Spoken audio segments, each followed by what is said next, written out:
এক সাহাবী আল্লাহ রাসূল সাল্লাল্লাহু আলাইহি ওয়া আলিহি ওয়াসাল্লামের কাছে এসে তিনি বললেন, ইয়া রাসূলুল্লাহ হালাকতু ইয়া রাসূলুল্লাহ, হে রাসূল আমি তো শেষ। রাসূল সাল্লাল্লাহু আলাইহি ওয়াসাল্লাম বললেন, ওমা আহলাকা, কি হয়েছে তোমার?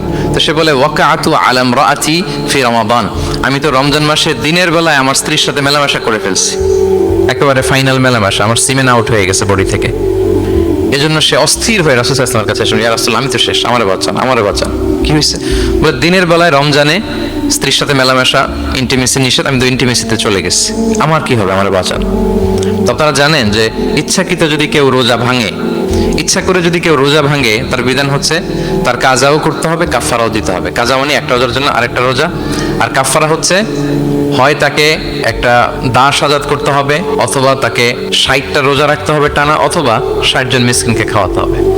তো সে যখন এসে বললো, ইয়া রাসূলুল্লাহ আমাকে বাঁচান, কি করবো আমি? রাসূল সাল্লাল্লাহু আলাইহি ওয়াসাল্লাম বললেন, আচ্ছা ঠিক আছে, তুমি এই কাজ করে ফেলছো, তোমার তো পেনাল্টি হয়েছে। তো পেনাল্টি কি? তো বলে যে, রাসূল সাল্লাল্লাহু আলাইহি ওয়াসাল্লাম বলেন যে তুমি একটা দাস আজাদ করে দাও।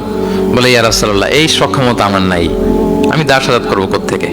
আচ্ছা এটা পারবা না, তো তাহলে টানা 60টা রোজা রাখো কাফারা হিসেবে, টানা 60 দিন রোজা রাখতে হবে, রমজান চলে যাওয়ার পরে 60 দিন রোজা, এটা রাখো। বলে, ইয়া রাসূলুল্লাহ এটাও পারবো না, আমি টানা 60 দিন রোজা আমি রাখতে পারবো না।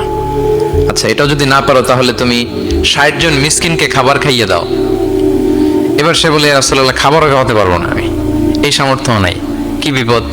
দাস আজাদ এটাও পারবা না, টানা 60টা রোজা এটাও পারবা না, 60 জন মিসকিনকে খাবার দিবা তাও পারবা না। তো কি আর করা, বসো, এক পাশে বসে আছেন উনি, অন্যান্য কাজ সারতেছেন।